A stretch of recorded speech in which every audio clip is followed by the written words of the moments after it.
Every day in the USA, people find themselves in court.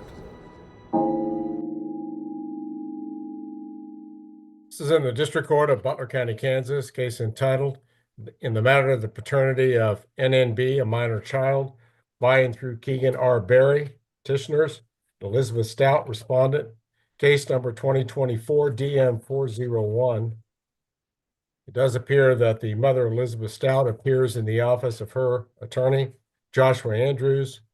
Also appears to the court that the petitioner, Keegan Berry, appears in the office of his attorney, Robert Moody. This matter comes before the court at this time for hearing on some initial motions that have been filed in the case. The first was the motion for genetic testing filed on February 17th by Mr. Moody on behalf of his client. Mr. Andrews has countered with a motion to file answer out of time, motion for a temporary order, and a motion for drug testing. Addressing the paternity issue first, Mr. Moody, your motion for genetic testing, not a whole lot of explanation there, just a bare bones request. Why is that necessary here? Judge, we think it's necessary because the minor child in this case, he was born in February of 2024. My client, he does believe that he's the father, but before we start getting court orders and everything proceeding down the road, we'd like to ensure that that is the case. He's been precluded from having his last face-to-face contact with the minor child in this case was in April of 2024. He's had repeated requests to have contact with the minor child, and those requests have always been denied. So he's trying to participate and do what he can. He's been denied up to this point, but before we make him legal father, we think we need to at least have a genetic test to confirm that so that then we can proceed with the requisite court orders that follow. There's a certain inconsistency there, though, Mr. Moody. Wouldn't you recognize he files an action saying, I want to be declared this child's father, but I sure want genetic testing to confirm that before we go ahead with anything. I do understand the inconsistency, Your Honor. I mean, and obviously we have to follow the paternity action to ultimately get court orders so that he can't have parenting time. And that's essentially what my client wants to occur. How does the birth certificate on this child read? He's presumptive father based on the birth certificate, Your Honor. Okay.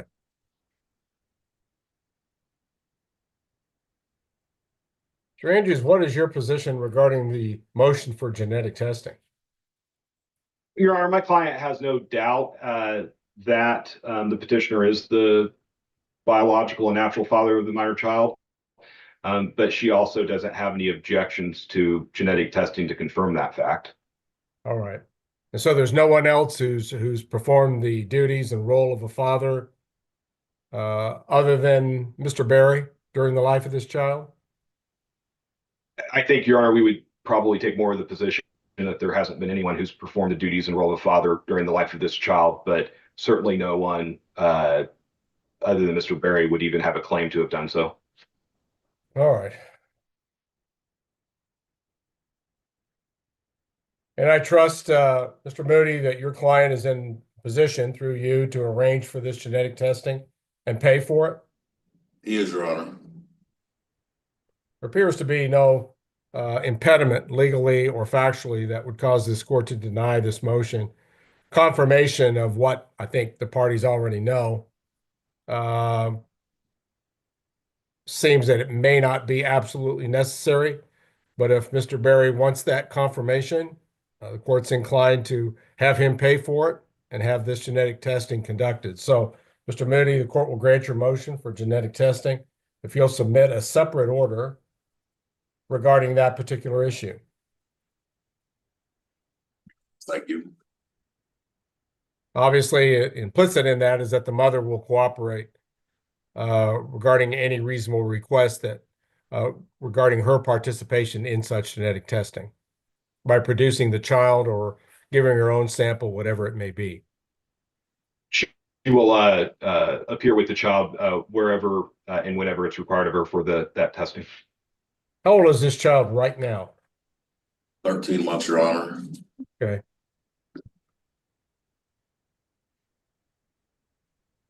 All right, Mr. Andrews, I think your motions were filed very recently. They were, Your Honor, and I would just say that procedurally, they were not filed within the last 7 days. So if Mr. Moody and or the court objects those being taken up today, I would understand that and just ask if we could set a subsequent hearing date for them. All right. Why shouldn't parenting time for him get started now? Well, I guess rather than parenting time, let's just call it visitation. He is named as on the birth certificate as the father. Your client says that there's no doubt in her mind that he's the father, yet he doesn't have any participation with the child at this point. And why is that, Mr. Andrews? Your Honor, my client has concerns regarding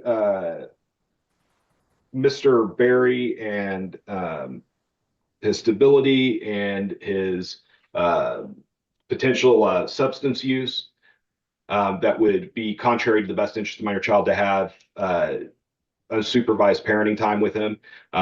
So she is not, well, I would say that she's not opposed to parenting time. We had requested, we're requesting supervised parenting time to start out with. That if that goes well and, in conjunction with the request for drug testing, if the drug testing is negative for any controlled substances, that it would then, we would expect that it would then increase past supervised. But starting out, we're requesting supervised every Tuesday from 10 o'clock a.m. until noon to be supervised by Casey Calloway, which is a third party known to both of the parties. I frankly, I'd written the motion and then I received the motion for genetic testing. And so I revised the motion before filing it to state upon confirmation of the genetic test results, simply because in my mind, it would be inconsistent if Mr. Berry is expressing doubt as to the paternity to start parenting time if he believed that there was any possibility that the child was not his biological child. It now sounds like maybe there isn't any doubt. He just wants the confirmation. But it's just always kind of been in my opinion, that if a party is expressing doubt as to paternity, then starting parenting time before that issue is resolved seems to be inconsistent with, what would be a logical progression. The idea being you don't want to start parenting time only for genetic testing to come back and say that's not the biological father. So that was the reason I revised my motion to indicate, that we were wanting to delay the commencement of the parenting time until after those genetic test results come back. Otherwise, my client is prepared to start that. They've been doing FaceTime contact.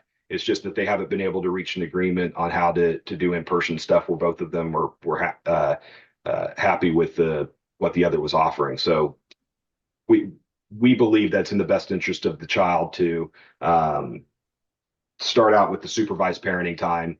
And again, we do believe that drug testing would be beneficial, but my client has firsthand knowledge that Mr. Berry has a history of using illegal controlled substances. She has seen some indications during some of the FaceTime conferences that lead her to believe that he may still be under the influence at times. And so she's asking, and she's willing to pay for that hair follicle test. And then we would just ask if he does come back as positive that she'd be allowed to receive a judgment for the reimbursement for those costs. But she'd be willing to pay for those costs. And then if her fears turn out to be unfounded regarding the substance use issue, and there hasn't been any issues with regard to the parenting time, my client knows that is not intended to be a long-term parenting plan, what she's proposing.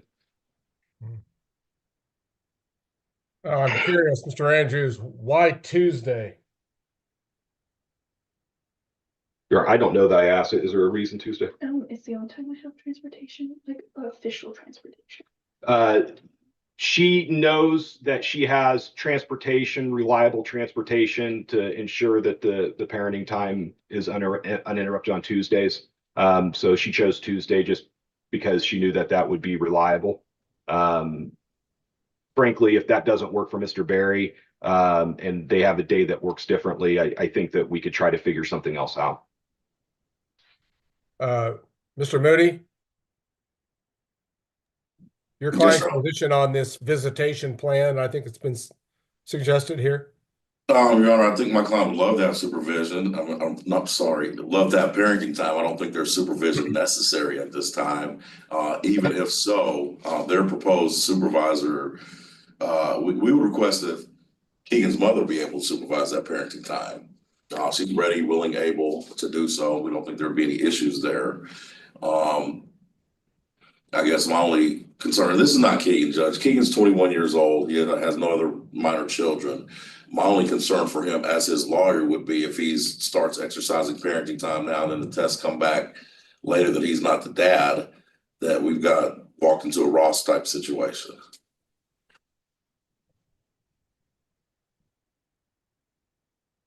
Okay. And I'm not even certain Keegan knows what that means, but he's wanting to do what he has. He wants to be dad. He wants to be involved in the minor child's life.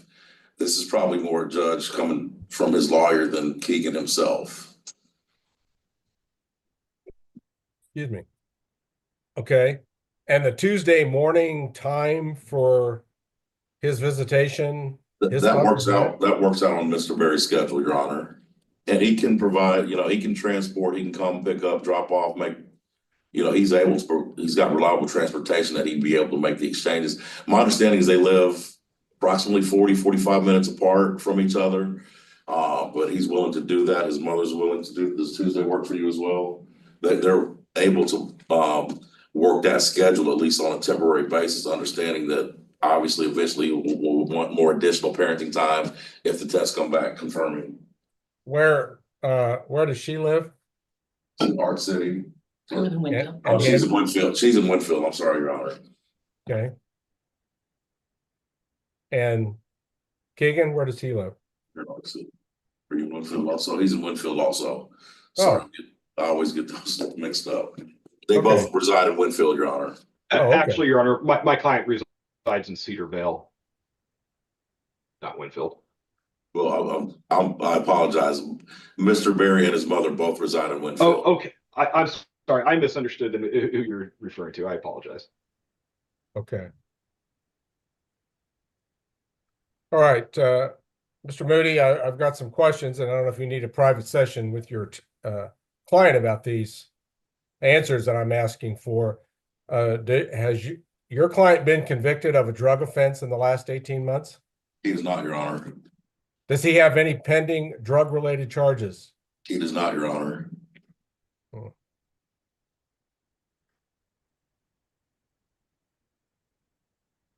Okay. And he and his mother both live in Winfield. That is correct, Judge. All right.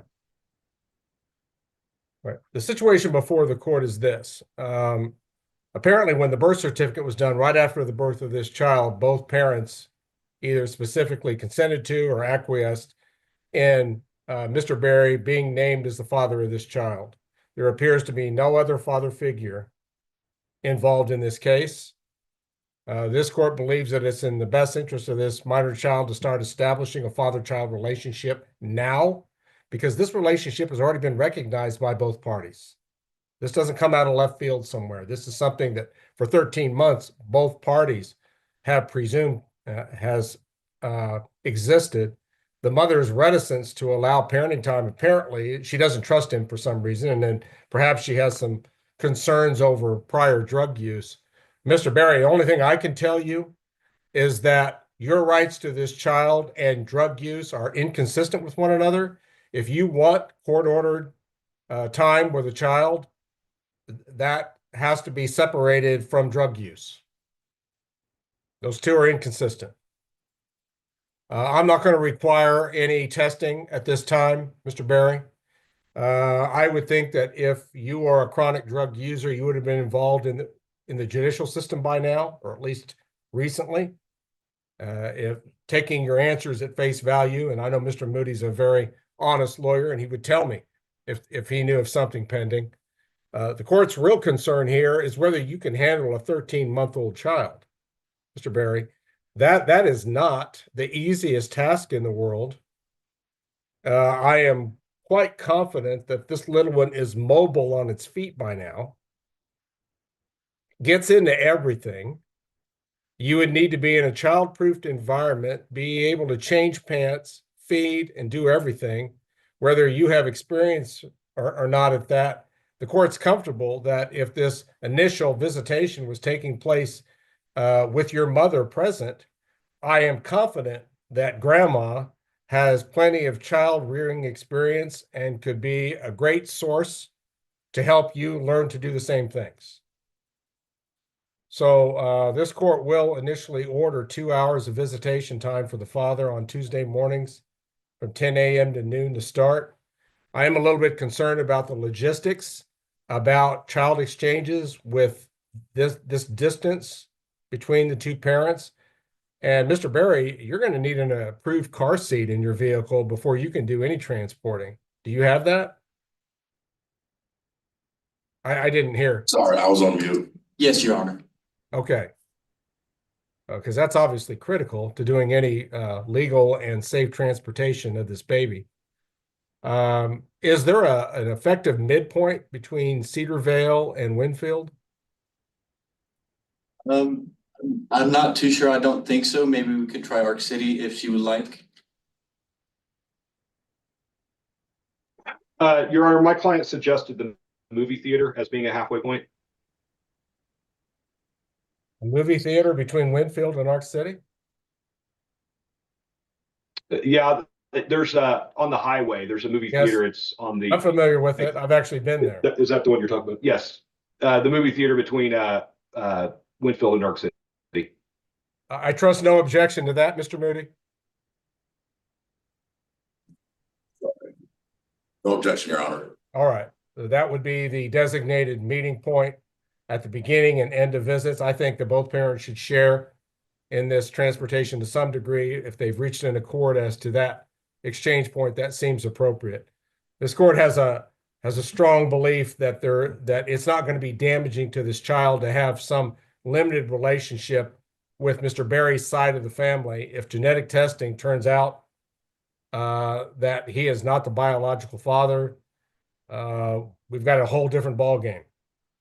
But I think both parties are of the opinion that's not going to happen. So I believe that starting the father-child relationship in some sort of formal way is consistent with this child's best interest. If you haven't developed that relationship to this point, Mr. Berry, you need to start now. And I think that's why you filed the case in the first place. This child needs a father in the child's life. And I'm hoping that will be you. All right.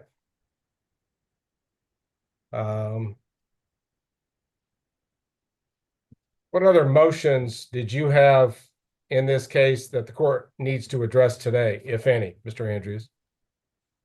Simply just a request to be for my answer to be allowed out of time. Any objection, Mr. Moody? No objection, Judge. Very well. The answer will be allowed.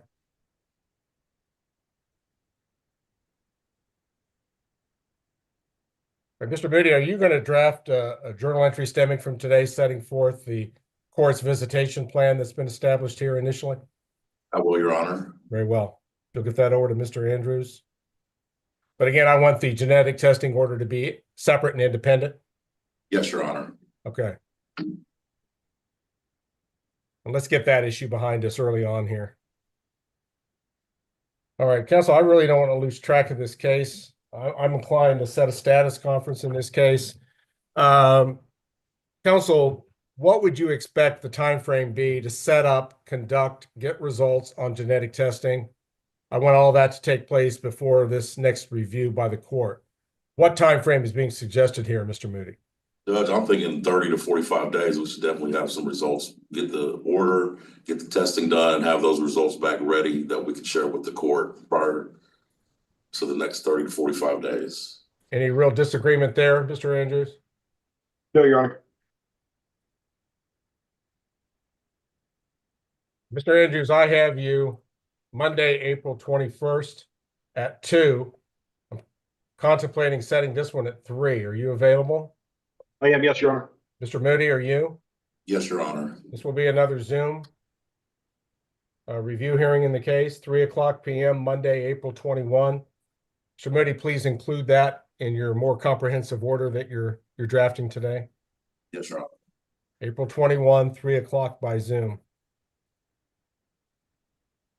Further, Mr. Berry, as what I would perceive to be an inexperienced father, there's probably no one that knows this baby better than Elizabeth does.